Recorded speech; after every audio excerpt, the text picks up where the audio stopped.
suka bener ngurusin nasab orang lain.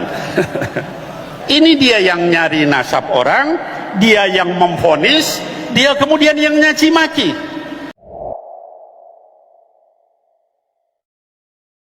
Bismillahirrahmanirrahim. Assalamualaikum warahmatullahi ta'ala wabarakatuh. Sahabat Official dimanapun berada, salam sejahtera bagi kita semua. Mudah-mudahan kita semua senantiasa berada dalam kesehatan dan juga lindungannya. Amin ya Allah ya Rabbal Alamin. Sahabat Official, mungkin kita telah mengikuti pemberitaan ataupun polemik yang tengah hangat diperbincangkan sudah 3 tahun lamanya, yaitu polemik isu batalnya nasab Sadah Ba'alwi.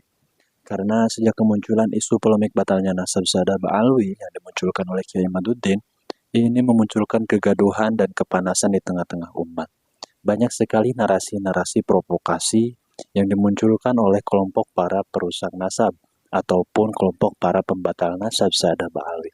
Kiai Imaduddin dengan berbagai narasi fitnahan, narasi-narasi ungkapan-ungkapan kebencian terhadap para habaib, ini mereka terus lancarkan di hadapan umat maupun di hadapan para pendukungnya yang sama-sama membenci para habaib, semakin masif melakukan aksinya dengan berbagai cara. Semakin masif mereka lakukan. Bagaimana tidak, narasi-narasi fitnahan itu dilontarkan terhadap para habaib dzurriyyahnya baginda Nabi besar Muhammad SAW. Salah satu di antaranya, narasi yang sering digaungkan oleh kelompok para perusak nasab Sadah Ba'alwi menuduh para habaib ini sebagai antek-antek Belanda, sebagai orang-orang yang suka membohongi umat, sebagai orang-orang yang menginginkan masyarakat ini tunduk terhadap para habaib dzurriyyahnya baginda Nabi Muhammad SAW. Nah, dalam isu polemik batalnya nasab Sadah Ba'alwi ini juga banyak sekali tanggapan maupun narasi kecaman dari berbagai pihak. Tak terkecuali juga para habaib pun ikut menanggapi atas kemunculan orang-orang yang membatalkan nasab Sadah Ba'alwi. Dalam hal ini, pimpinan tertinggi Majelis Rasulullah yaitu Habib Nabil, beliau pun juga ikut menanggapi terkait kemunculan kelompok para perusak nasab. Beliau pun memberikan nasihat yang amat bijak terhadap umat. Beliau berpesan untuk kita semua yang mencintai para habaib dzurriyyahnya baginda Nabi besar Muhammad SAW, kita jangan sampai ikut-ikutan terprovokasi, jangan sampai terpancing amarah kita oleh narasi-narasi bodoh yang dikeluarkan atau dilontarkan oleh kelompok para perusak nasab Sadah Ba'alwi.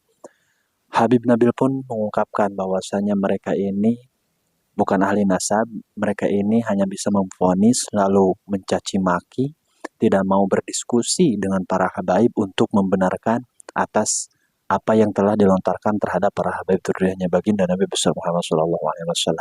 Maka dari itu mari kita simak terlebih dahulu nasihat daripada pimpinan tertinggi Majelis Rasulullah yang memberikan nasihat kepada kita semua agar jangan sampai kita terprovokasi oleh narasi-narasi kelompok para perusak nasab Sadah Ba'alwi.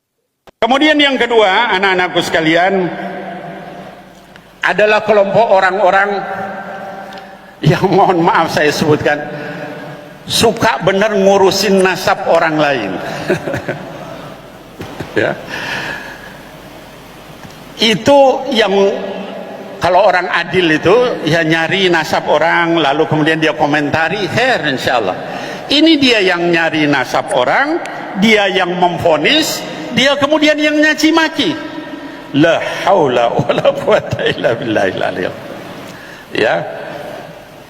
Terhadap orang-orang seperti ini kita enggak perlu marah. Anak-anakku sekalian, kita doakan mudah-mudahan Allah berikan taufik wal hidayah. Amin. Termasuk yang tadi menyebarkan aib, kita doakan mudah-mudahan Allah berikan taufik wal hidayah. Amin. Majelis kita adalah majelis cinta, majelis kelembutan, majelis dari guru mulia kita Habib Umar bin Hafid, tidak diajari untuk membalas kejahatan dengan kejahatan.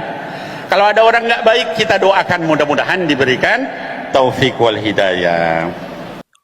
Baik sahabat Official, itulah tadi nasihat daripada Habib Nabil, pimpinan tertinggi Majelis Rasulullah. Beliau memberikan nasihat kepada kita semua, jangan sampai kita terprovokasi atas kemunculan gerombolan para perusak nasab Sadah Ba'alwi. Dinilai daripada pergerakannya saat ini, mereka masih melakukan aksinya dengan berbagai cara. Berbagai narasi-narasi fitnahan mereka lakukan terhadap para habaib dzurriyyahnya baginda Nabi besar Muhammad SAW.